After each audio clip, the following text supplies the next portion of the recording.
Alright, so this is the second time I'm actually recording this video because, I mean, the first time it was good, but I felt like I got too personal into it and I should have like eased back a little bit because I kept dragging it on to be longer than it should.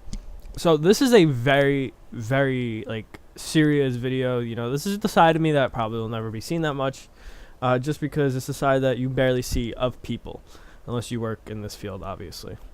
So I want to talk about my personal battle with depression and anxiety.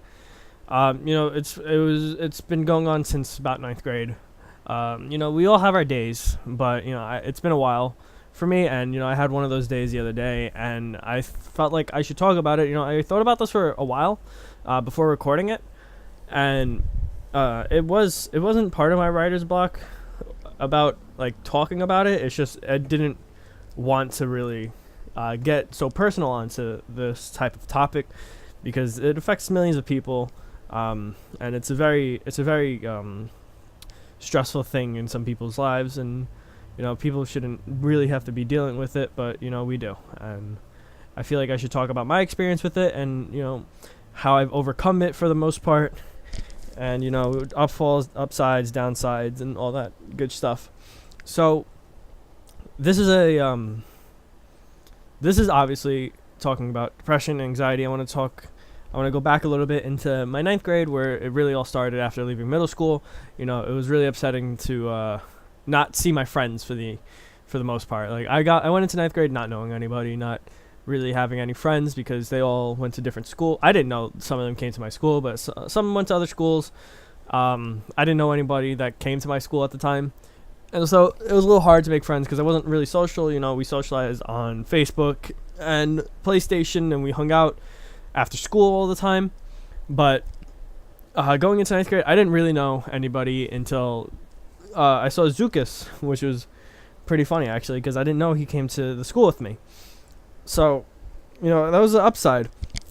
But it still upset me that I didn't know many people and whatnot. But, I've grown to know so many people and have such great friends through my life. And it all started when I started dating this one girl in my ninth grade. I don't know why or how it happened, but I became over-attached to the point where it was not good at all. Like, I became over-attached to this girl, and it really, like, fell in my face, and I became more stressed out, more self-conscious about myself, and dealing with breakups and whatnot. I had a hard time with breakups originally, but it just never took a toll on me like this to begin with.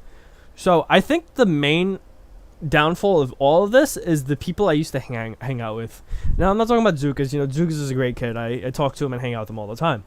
I'm talking about I used to go to this park and hang out with a bunch of potheads and skater people and whatnot, and I'm pretty sure everyone there was depressed and suicidal, and it was just not a good environment for me to be in. And it attached to me. I felt like being with them, basically my personality towards life changed. Like, I used to be such a happy person, and being with them and being around them so much, it really hits you.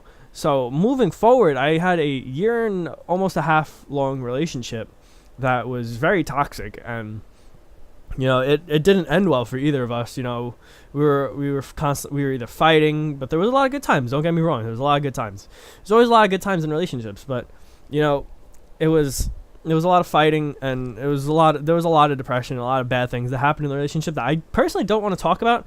I talked about it in the original video, but I kind of don't want to bring it up. But there was a lot going on. It was really stressful. It was really mentally challenging for me to be in such a long relationship because I've never really done it before. And it was a lot of stressful stuff going on in my life. I went to the hospital a couple times through school from having mental breakdowns, anxiety attacks. It wasn't anything really like super serious. I mean, obviously it was serious at the time, but I mean, now that I'm looking back at it, there was no reason I should have went, honestly. So after that relationship ended, I immediately jumped into another one. That was my mistake. I immediately jumped into another relationship that lasted a year and a half.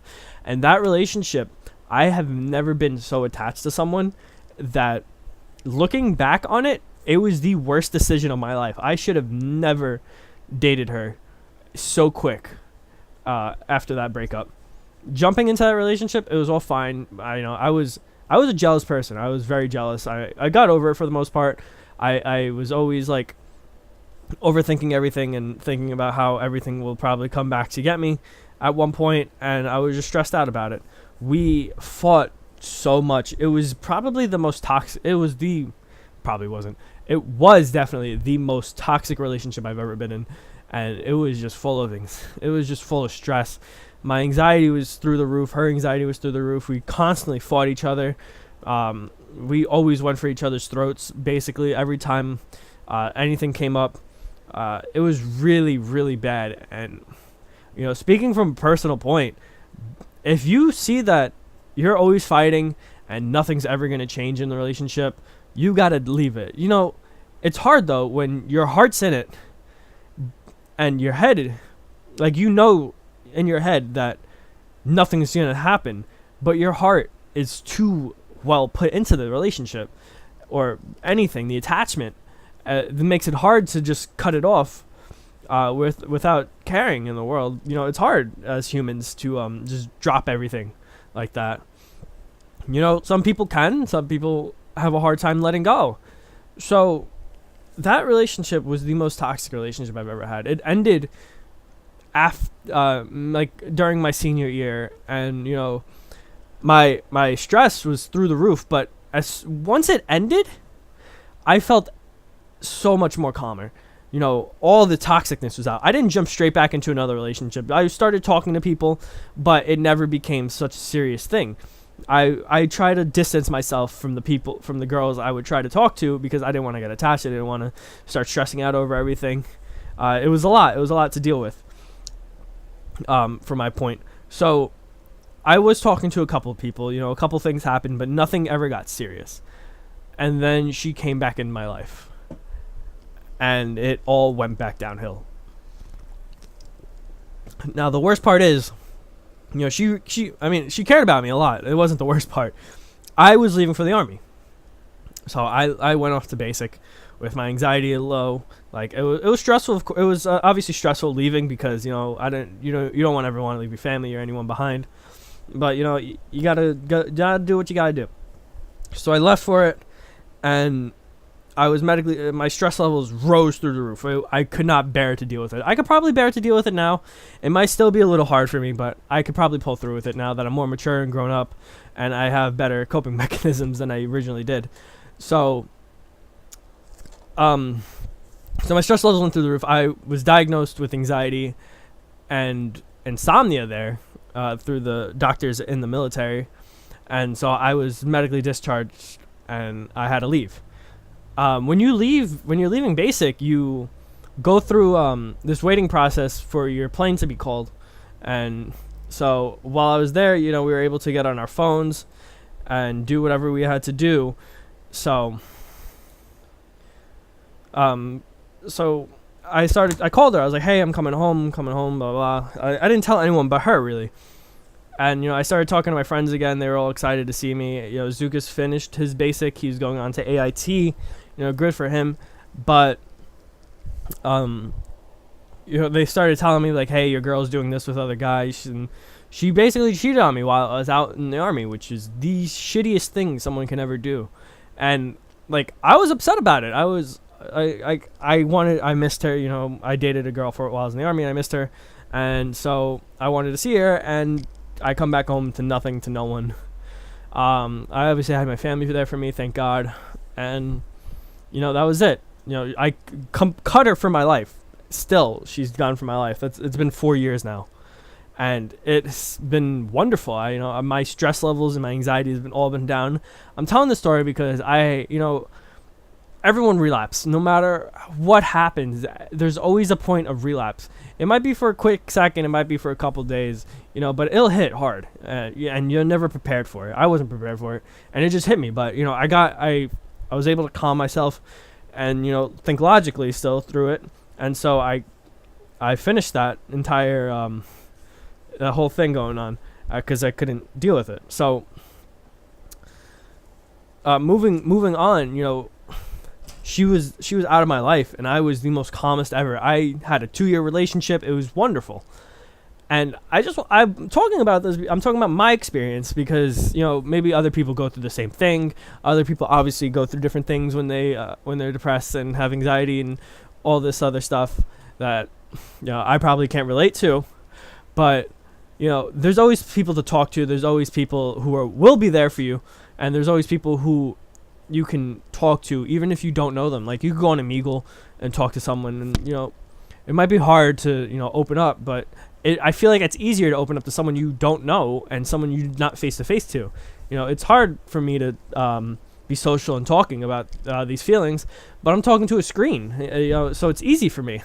It's a great way to let things out if you ever need to. Just talk to your screen, talk to yourself. You can watch it over and like reflect on your life and probably help yourself. It's always good to try and get help, no matter what. The best thing to do is to always try to get help. Even if there's no one immediately around, you can always find somewhere to get help. You can go to Reddit. Obviously, Reddit's probably not the best choice. Go to your friends, your family, a therapist, anything really. So, I mean, that's been my experience. You got to drop all the toxicness in your life, especially if it comes to relationships, family, any personal issues, work. It's stuff you can always overcome. You don't ever have to completely drop it, but if you can overcome and adapt to it without losing your mental status, you're wonderful. The one thing we learned in EMS class that will really stick to me, I mean, everything will probably stick to me, but the one thing that stuck to me is the way to determine anything about a person is through their mental status. If they are completely unstable, it's going to be hard to do anything with them because they're just in a completely different mindset, and you don't know how they're ever going to act out.